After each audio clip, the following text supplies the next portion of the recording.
Meus queridos amigos, Deus abençoe a todos, a paz do Senhor Jesus, que a presença de Deus possa fortalecer a todos neste dia, mais uma vez. Eu já estou aqui nas minhas mãos com meu copo com água, você pode já deixar o seu preparado para a gente orar daqui a pouquinho, amém? Eu quero compartilhar com você a palavra mais uma vez. Se você tem a sua Bíblia nas mãos, abra no livro de Mateus, capítulo 16, versículo 18, para a nossa meditação. Olha o que está falando aqui a palavra de Deus para nós.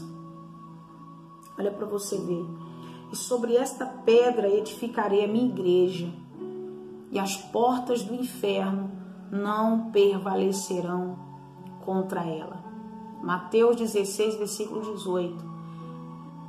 E sobre essa pedra edificarei a minha igreja, e as portas do inferno não prevalecerão contra ela.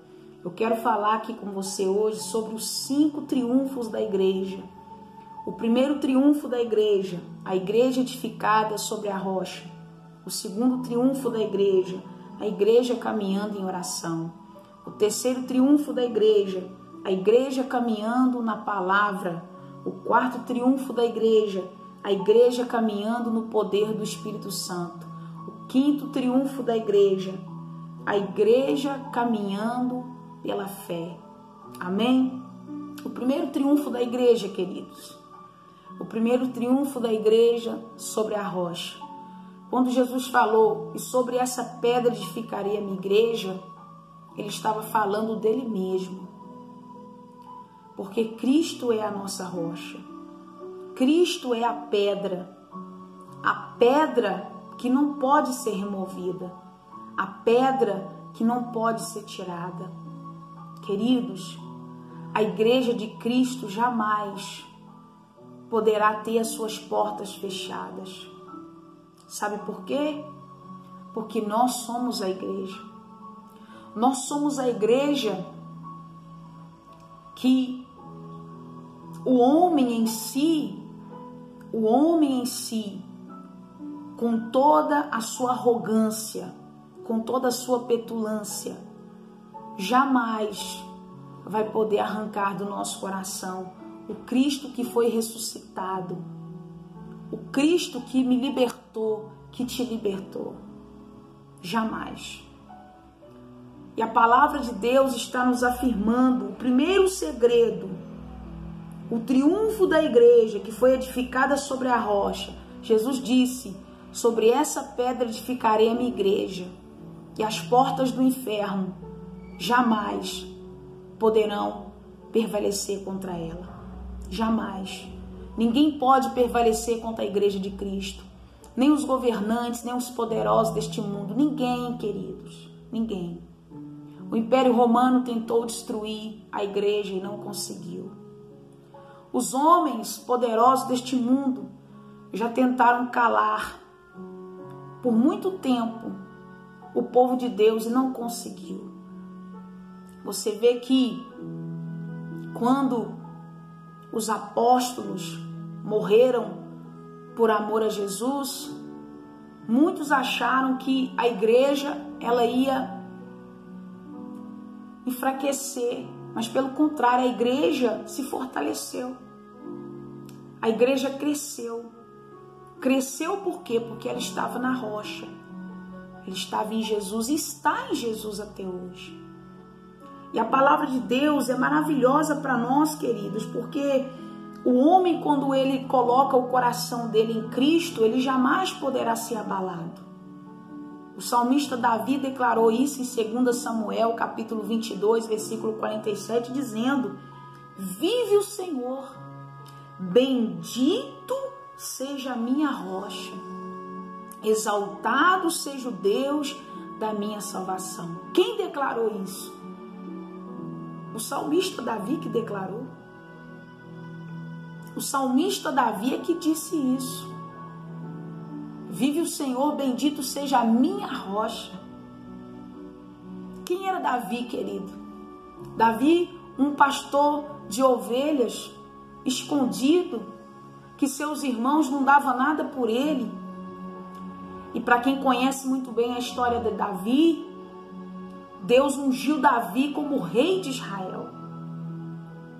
E foi um dos reis que mais enalteceu o nome de Deus em Israel. Não pôde construir o grande templo, o templo de Deus, mas o seu filho construiu, o rei Salomão.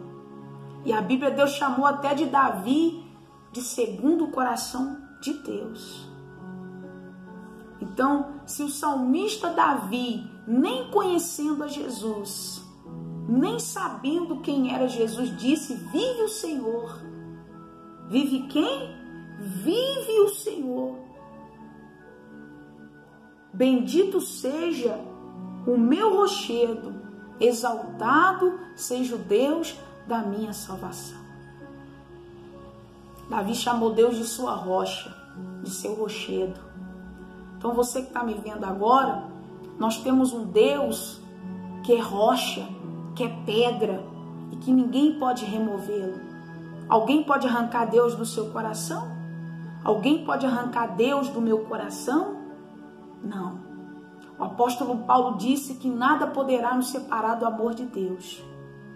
Ainda, queridos, que nós estamos vivendo dias de perseguição, dias de luta, ainda que muitos querem ver a porta da igreja fechada, eles jamais poderão arrancar Deus do nosso coração.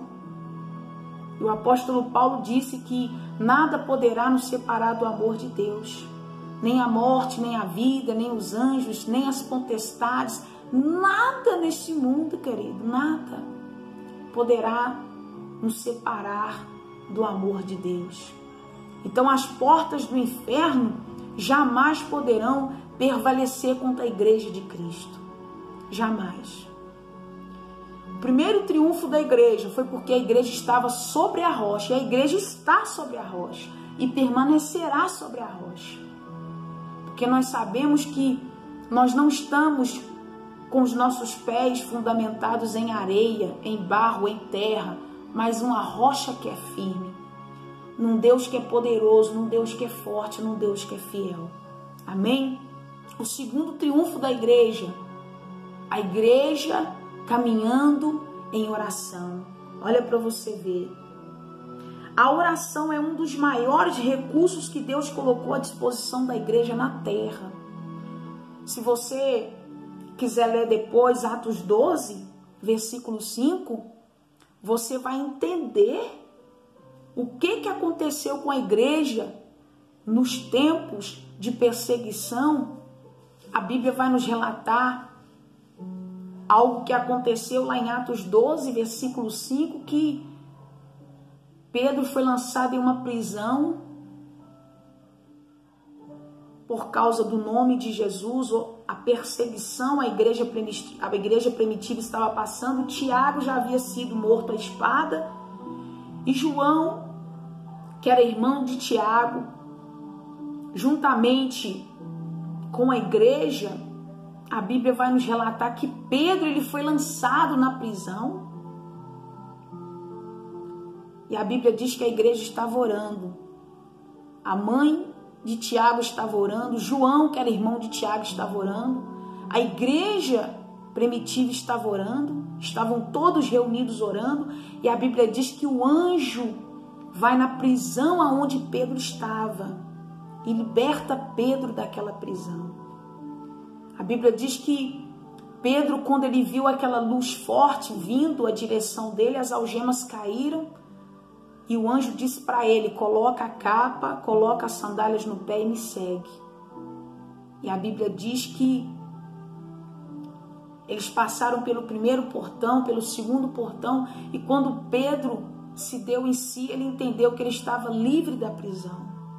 E ele sabia que Deus verdadeiramente o havia livrado. Então eu quero que você entenda, meu amigo, que a igreja só pode triunfar se a igreja continuar orando. E não há barreiras na oração. Olha para você ver a situação de Pedro. Ele estava preso. Mas a igreja primitiva, mesmo em perseguição, ela está orando. É como nos dias de hoje. As igrejas não estão podendo ter culto presencial, mas nós devemos continuar em oração. Orando para que Deus nos livre, para que Deus nos abençoe, sendo grato por tudo que Deus está fazendo por nós, sempre, em todo tempo. E a Bíblia, ela nos dá esse recurso da oração, dizendo que a oração para nós é o recurso que Deus nos deu hoje. Em qualquer momento você pode orar, em qualquer lugar você pode orar. Em qualquer lugar que você estiver, você pode orar. Lá em Colossenses 4, Paulo falou para a gente perseverar em oração. Perseverar em quê? Em oração. Talvez você diga assim, missionário, eu já orei, já falei com Deus, já pedi, já chorei. Mas a palavra que está dizendo para mim e para você é para a gente perseverar. Não é para a gente orar hoje e desanimar amanhã. É continuar perseverando. É pedir, é agradecer, é perseverar naquilo que a gente pediu e agradecer por aquilo que a gente pediu. É permanecer, querido, é andar em oração, perseverar em oração. Esse foi o segundo triunfo da igreja. A igreja que está orando é uma igreja que permanece, é uma igreja que fica de pé. Amém? Olha para você ver. Ao aconselhar a igreja a se revertir de toda a armadura de Deus para triunfar sobre os principados e potestades, Paulo concluiu dizendo, com toda a oração e súplica no Espírito, vigiando nisso com toda a perseverança e súplica por todos os santos. Esse momento que a gente está vivendo, querido, é o momento de nós orarmos por todos. Orarmos para que a igreja triunfe, para que a igreja permaneça, orar para que a igreja alcance o máximo possível de almas, de pessoas que estão sofrendo. Orar para que Deus dê direção às autoridades do nosso país. Orar por aqueles que estão fracos na fé, por aqueles que não estão tendo força. Então, querido, permaneça em oração. Perseverai na oração, para que possamos alcançar de Deus a nossa vitória. O terceiro triunfo da igreja. A igreja caminha na palavra. A igreja caminha em quê? A igreja caminha na palavra. A palavra de Deus é a arma poderosa de que a igreja dispõe em suas mãos, em sua mente, em seu coração. A igreja primitiva sempre triunfou por meio da palavra de Deus. Por que a igreja primitiva cresceu da forma que cresceu e chegou até a nós? Por causa da palavra.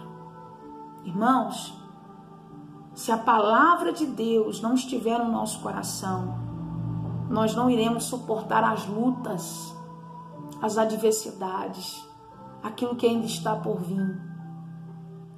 Nós precisamos perseverar na palavra. Não esquecer de nada que foi dito a nós. Não esquecer de nada, de nenhuma palavra. De nenhuma. É muito interessante, queridos, a gente vê que a palavra de Deus, ela tem resposta para tudo. Para tudo. Para tudo que eu e você precisa. Se você estiver triste, ela tem resposta para sua tristeza. Se você estiver alegre, tem resposta para sua alegria. Se você estiver doente, tem resposta para sua enfermidade. Se você estiver passando por um problema conjugal, tem resposta para o seu casamento. Tem resposta para a sua vida financeira. Tem resposta para a sua vida espiritual. Para todas as áreas. Está aí nas suas mãos a palavra de Deus que é resposta para tudo. Quando Deus falou para Josué assim, Josué, ser forte e corajoso e não tem mais. Você lembra dessa passagem, Josué capítulo 1? Josué agora tem uma grande missão de continuar levando o povo de Israel até a terra prometida. E dentro dele, ele teve medo, ele falou, agora eu vou ter que assumir o lugar de Moisés. Mas Deus falou com ele, ser forte e corajoso, Moisés. É o que Deus também diz para mim e para você. A palavra de Deus tem resposta para tudo. Talvez você está aí pensando em desviar para a direita, para a esquerda. Não, querido, não é para você desviar nem para a direita nem para a esquerda. É para você seguir essa palavra. É para você caminhar com ela. Esse é o terceiro triunfo da igreja, foi esse, caminhar na palavra. Ficar naquilo que Deus falou que é para você ficar. Minha filha, nessa posição aqui que eu te quero, então caminha nessa posição. É desse jeito aqui que eu tô falando com você, então é desse jeito aqui. E ponto final. O terceiro triunfo da igreja. Caminhando na palavra. Quando você caminha na palavra, você segue bem sucedido, você caminha bem sucedido. O quarto triunfo da igreja. O quarto triunfo da igreja, caminhando no poder do Espírito Santo. A igreja de Cristo, ela precisa ser cheia do Espírito Santo. Ela precisa ser cheia do Espírito Santo.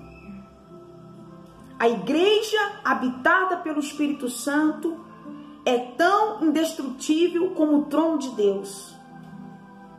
Jesus disse: mas recebereis virtudes do Espírito Santo, que há de vir sobre vós, e ser-me-eis testemunha, tanto em Jerusalém, como em toda a Judéia e Samaria. Olha para você ver. Atos 1, versículo 8. Nós somos a testemunha de Deus, querido. Nós somos um povo lavado e remido pelo seu sangue. A igreja não tem condição de caminhar sem o Espírito Santo nos ajudando a prosseguir. Por isso a importância de você ser cheio do Espírito Santo, ser cheio da presença desse Deus. Porque quando você olhar para trás, você vai ver que não vale a pena voltar para o Egito. Não vale a pena comer, desculpa a expressão, a lavagem que o filho pródigo comeu quando ele saiu da casa do seu pai. A igreja de Cristo, ela precisa ser cheia do Espírito Santo. E recebereis a virtude do Espírito Santo, que há de vir sobre vós. Esse Espírito, chamado Espírito Santo, ele quer descer sobre mim, sobre você. Quer nos encher com o seu azeite. Quer nos encher com a sua porção. Quer nos encher com a sua virtude. Quer nos encorajar, queridos, para continuarmos prosseguindo. Amém? Em Lucas 10, versículo 19, está dizendo: eis que vos dou poder para pisares em serpente e escorpião, em toda a força do inimigo, e nada vos fará dano algum. O quarto triunfo da igreja é ser cheio do Espírito Santo. É um dever eu e você ser cheio do Espírito Santo. É um dever. Nós lutarmos para receber esse Espírito, esse selo, essa presença dentro de nós. Porque quando você tem o Espírito Santo, não sou eu que estou dizendo, é a palavra. Lucas 10, versículo 19. Você tem poder para pisar em serpente e escorpião. E o teu inimigo, o teu adversário, não fará dano nenhum a você. Nenhum. Por quê? Porque você tem a marca, você tem o selo. Você lembra de Jesus quando ele foi tentado no deserto? Quem levou ele para lá? O Espírito Santo. Ele precisava, querido, passar por todo aquele deserto para depois ele ser aprovado, para começar o seu ministério. Se você soubesse o quanto o Espírito de Deus quer nos encher. Eu me lembro que quando eu me converti a Jesus, eu comecei a ler a Bíblia, eu não entendia muito a palavra, e eu orava e falava: Deus, eu quero entender a sua palavra.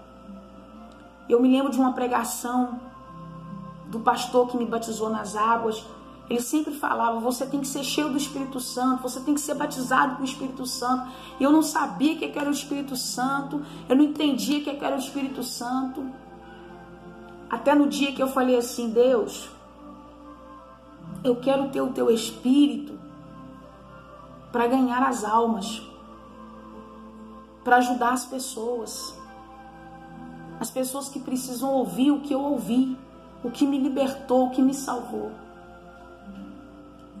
E quando eu fui batizada com o Espírito Santo, queridos,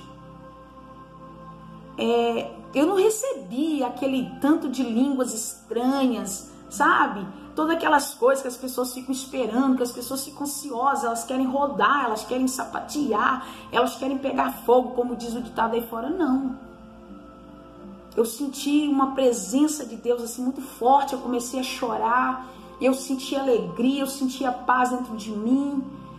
E eu sabia dentro de mim que tudo que eu fizesse para Deus naquele momento, eu iria dar certo, porque Ele era comigo. Então, naquele momento, eu soube que o Espírito Santo desceu sobre mim. E com o tempo, quando eu entrava na presença de Deus, a presença de Deus me envolvia, eu falava em línguas, porque quem fala em línguas edifica a si mesmo. Né? É importante a gente falar em línguas, porque nós somos edificados, nós falamos em mistério com Deus. Se eu falar em línguas aqui agora, você não vai entender o que eu estou falando. Tem que ter um intérprete para interpretar as línguas dos anjos. Não é verdade? Paulo falou sobre isso. Mas quando você fala em línguas, você edifica você mesmo. É muito importante você falar em línguas para você e Deus. Se você for falar para as pessoas e tiver alguém para interpretar o que você está falando, tudo bem. Então, quando eu recebi o Espírito Santo, foi assim que eu me senti. Porque tem muita gente, irmãos, que confunde. As pessoas acham que ser batizado com o Espírito Santo é só falar em línguas. E não é isso, irmãos. Não é. Ser batizado com o Espírito Santo é ter os frutos do Espírito Santo. O amor, a bondade, a paciência, a longanimidade, o domínio próprio, a fidelidade, a fé. E assim vai. Todos vocês já sabem os 9 frutos do Espírito Santo. Mas o que eu pedi para Deus naquele momento, porque eu não entendia a Bíblia, eu nem sabia o que era o Espírito Santo, eu falei, Deus, eu quero ganhar almas. E naquele momento me veio uma alegria, uma certeza tão grande. E eu soube que eu fui batizado com o Espírito Santo. E eu estou aí até hoje, irmãos. Então a importância da igreja é ter o Espírito Santo, é o 4º triunfo da igreja. Porque sem o Espírito Santo, irmãos, a minha vida e a sua vida não vai. A gente sempre vai ficar caindo em pecado aqui, caindo em pecado ali, não vai ter firmeza no seu propósito, na sua caminhada. Isso é muito ruim para a vida de quem quer servir a Deus. E quando você tem o Espírito Santo, você não tem desejo, você não tem vontade pelas coisas desse mundo. Por quê? Porque Ele te sacia, Ele te sustenta. Amém? O 5º triunfo da igreja, a caminhada pela fé, porque é a fé que tem nos sustentado. Não é verdade, querido? É a fé que tem nos ajudado a caminhar.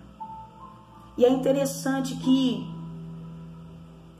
a fé em Deus que levou os grandes heróis da Bíblia a triunfarem sobre todos os seus inimigos e obstáculos. Foi a fé em Deus que levou muitos mártires a darem a sua própria vida por amor a Cristo. Essa palavra eu quero ler com você, que está no livro de Hebreus, capítulo 11. Queridos, ai meu Deus, quando eu leio essa passagem, irmãos, eu fico... Ai, meu coração se derrete. Será que o seu também vai se derreter? Hebreus 11, versículo 35. As mulheres receberam pela ressurreição os seus mortos. Uns foram torturados, não aceitando o seu livramento para alcançarem uma melhor ressurreição. E outros experimentaram os escárnios dos açoites até cadeias e prisões. Foram apedrejados e cerrados, tentados, mortos a fio de espada. Andaram vestidos de pele de ovelhas e de cobras, desamparados, aflitos e maltratados, homens dos quais o mundo não era digno, errantes pelo deserto e montes, pelas covas e pelas cavernas da terra. E todos estes, tendo tido testemunho pela fé, não alcançaram a promessa, provendo Deus alguma coisa melhor ao nosso respeito, para que eles, sem nós, nos fosse aperfeiçoados. Então aqui, Hebreus 11, está falando sobre os heróis da fé. Aqueles que deram a sua vida para que o evangelho chegasse até nós. Isso é maravilhoso, irmãos. Apóstolos que foram mortos, cerrados no meio, é ou não é? Crucificados, açoitados, humilhados. Muitos deles não tiveram vida própria. Quando eu falo vida própria, irmãos, muitos não casaram, não tiveram filhos, não tinham essa vida, né? A vida deles era totalmente voltada para Deus, em levar o evangelho, em levar a palavra. E o mundo jamais, igreja, jamais será digno dessas pessoas aqui. Jamais. Então tá aí os 5 triunfos da palavra de Deus. E eu espero que você entenda tudo isso que foi falado aqui com você, que te edifique. Ninguém pode parar a obra de Deus, irmão. Ninguém. Então quero orar com você, que você seja abençoado nesse dia mais uma vez. Amém? Pai nosso que estás no céu, santificado seja o teu nome. Venha a nós o teu reino, seja feita a tua vontade, assim na terra como nos céus. O pão nosso de cada dia dai-nos hoje, perdoe as nossas dívidas, assim como nós perdoamos aos nossos devedores. E não nos deixeis cair em tentação, mas livra-nos do mal, pois teu é o reino, o poder, a honra e a glória para todos sempre. Pai, que todas as pessoas que beberem essa água sejam curadas, libertas e livres pelo teu poder. Beba da água e seja abençoado. Queridos, Deus abençoe a todos. A paz do Senhor Jesus. Os irmãos me perdoam às vezes pelo barulho, mas é porque eu tô aqui na sala de casa, né? Você sabe como é que é, né, irmãos? É barulho mesmo, tem jeito. Mas que edifique vocês, tá bom? Compartilhe esse vídeo. Fale do amor para as pessoas. Divulgue o amor de Deus para as pessoas, tá bom? Que Deus abençoe a todos. A paz do Senhor Jesus.